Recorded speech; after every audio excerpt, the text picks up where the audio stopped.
서울 아파트는 당신을 위한 집이 아니다. 한번 볼까요? 서울에서 국평을 가진 신축 혹은 신축이 될 가능성이 높은 구축 아파트는 당신을 위한 집이 아니다. 사람들의 일을 향한 선호가 끝나지 않는 한 이를 기준으로 의식주 운운하며 도덕적 정을 논하는 것도 PIR 계산하며 다른 것과 비교하는 것도 맞지 않는 이야기다. 그런 이야기에 몰입한 분들에게 충분히 많다던 그런 집. 그러니까 집이라는 게 사실 뜬금없는 소리긴 하죠. 근데 이게 결국에는 국가 정책이 부동산 정책을 일부 풀지 못한 게 아니라 이게 바로 공공 부동산 정책 한계인데, 공공 부동산 정책이 할 수 있음에도 불구하고 절대로 한남더힐 같은 어디였죠? 한남더힐 같은 집을 의도적으로 공급하지를 않아요. 왜냐면 한남더힐 같은 집 공급해주면 배 아프잖아. 그러니까 국가 정책은 배 아픈 것을 용납하지 않기 때문에 한남더힐 같은 집을 공급할 수 없어요. 근데 공급하는 게 어렵진 않거든요. 그냥 지어버리면 되는 건데 그것마저 짓지 않는 거예요. 그렇기 때문에 국가 주도의 부동산 정책이 전 세계에서 실패할 수밖에 없는 이유기도 해요. 공공 부동산 정책. 그러니까 일부러 사실 골탕 먹이듯이 다 알고 있어요. 뭐냐, 서울 아파트 좋은 거 다 알고 있는데 일부러 신도시들이 뭐야, 이상한 동네, 애매한 동네에만 주구장창 지어요.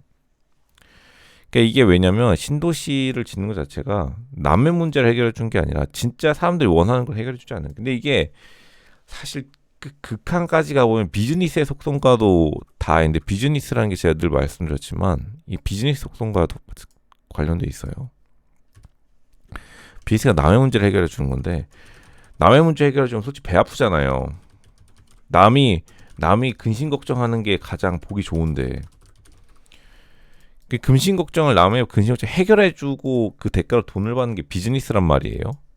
그러니까 국가 정책이라는 것이 사실 비즈니스가 아니잖아요. 비즈니스가 나쁜 거라 생각하는데 결국에는 남의 근심 걱정 해결해주지 않겠다는 거예요. 근심 걱정에 계속 빠져 사겠다는 건데, 국가 공공정책, 부동산 정책이. 그러니까 일부러 서울 아파트를 만들지 않는다고 봐야죠. 왜냐하면 서울 아파트를 누구나 가져야 돼. 그럼 근심 걱정이 다 해결돼 버리잖아. 그럼 공공이 설 자리가 있어요. 공공이 설 자리는 사람들이 계속 걱정을 해야지 유지해 나갈 수 있는 게 어떻게 보면 공공의 목적이기도 해요. 그냥 쉽게 월급 받아갈 수 있잖아요. 냉정하게 말하면 한남더일 골싸매고 월급 한남더일 지어줄래? 그러니까 여러분이 공무원이나 공공기관 종사자 생각하고 있어요. 한남더일 지어주고 싶어요? 아니면은 저기 그냥 신도시 아무거나 이상한 동네 이상한 뭐 저렴한 아파트 해주는 게 쉽겠어요. 이게 더 낫죠. 똑같은 월급 받을 바에 이상한 동네에 저렴한 아파트 지어주는 신도시 해주는 게 낫지. 한남도에 지으려면 얼마나 골 때리고 똑같은 월급 받는데 왜 지어줘? 남조올리 시키려고? 이런 말 있잖아요. 남조올리 시키려고? 남조올리 시키고 그 대가로 돈을 받는 게 비즈니스인데, 공공정책은 남조올리 절대 안 시켜주지. 일부러 신도시 있는 거예요. 그 자재, 돈, 인건비로 서울 갔다 오면 한남도에 한 100채는 짓겠구만. 절대 안 지어주는 거죠. 맞는 말이죠.